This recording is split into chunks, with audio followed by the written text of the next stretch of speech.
Have you ever heard of Jack and the Beanstalk? Well, there are a lot of stories about Jack, the Beanstalk being the most famous. This one is about when Jack was living in a little hut in the woods in the dead of winter. It was cold. Jack sat shivering, thinking of how to make himself warm.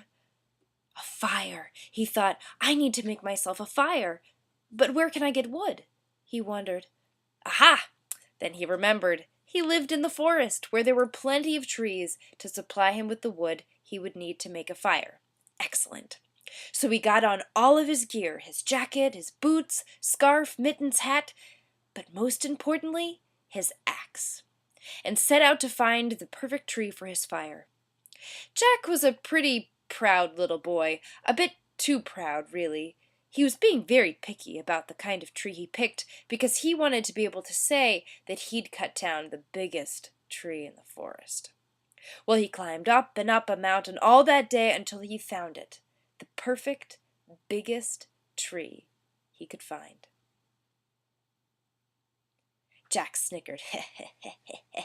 I'm going to cut you down, tree.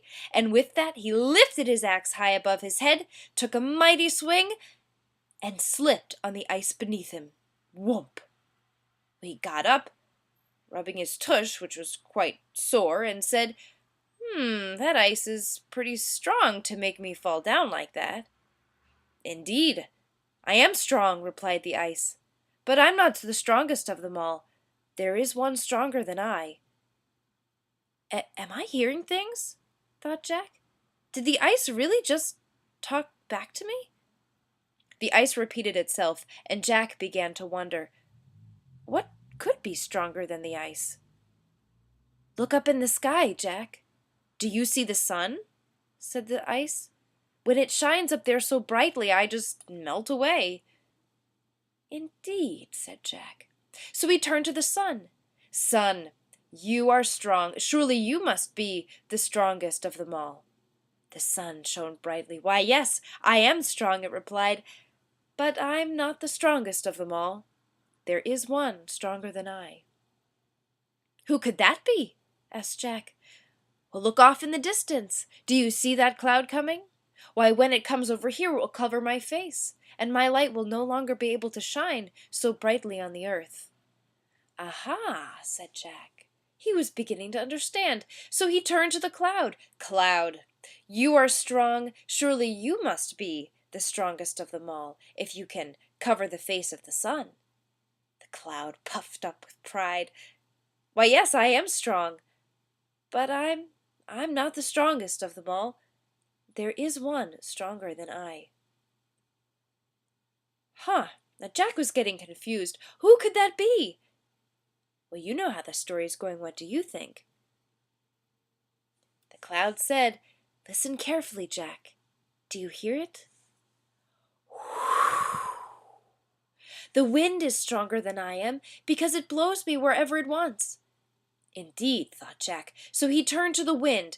Now, he was certain, wind, you are strong, because you move the clouds that cover the face of the sun that melts the ice. Surely you must be the strongest of them all. The wind blew fiercely. Yes, I am strong, it replied.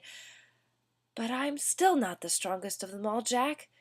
There is one stronger than you. Yes, I get it, said Jack. He was becoming very frustrated at this moment because he couldn't understand how one thing could be stronger than the next. Surely there had to be something that was strongest of them all. Look at the mountain, Jack, said the wind. No matter how hard I blow, I cannot move this mountain. Why, yes, of course, thought Jack. Mountain, stone, grandeur, rock. So he turned to the mountain.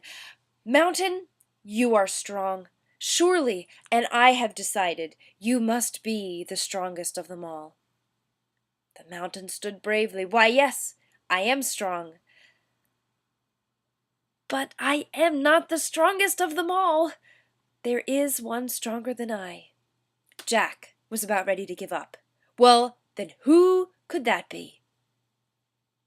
Do you see this tree in front of you, Jack? I can stand very tall, but the tree that grows on top of me will always be taller." Jack huffed a little, not taking the mountain so seriously he couldn't play along with this game, until he looked at the tree. "Tree, you are strong?" And he remembered why he'd come out here in the first place.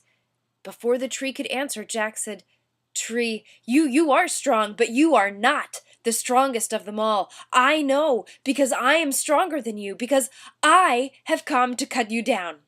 And with that he lifted his axe high above his head, took a mighty swing, and slipped again on the ice beneath him. Whoomp! And so the story ends where the story began. But who is the strongest of them all?